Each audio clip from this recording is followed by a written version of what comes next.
దేవుడు శిలువ మరణం ద్వారా మనకు ఒక సత్యాన్ని తెలియజేస్తా ఉన్నాడు.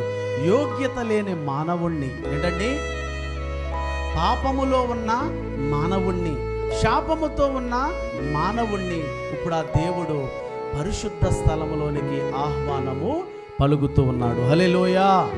ఒకప్పుడు మన జీవితాలన్నీ ఆవరణములోనే, అర్హత లేని జీవితాలు, పాపయుక్తమైన జీవితాలు. కానీ దేవాలయములో ఇంకా చెప్పాలంటే ఈ పరిశుద్ధ స్థలము కానీ అతి పరిశుద్ధ స్థలము కానీ కేవలము యాజకులు, ప్రధాన యాజకులు మాత్రమే ప్రవేశించే స్థలం.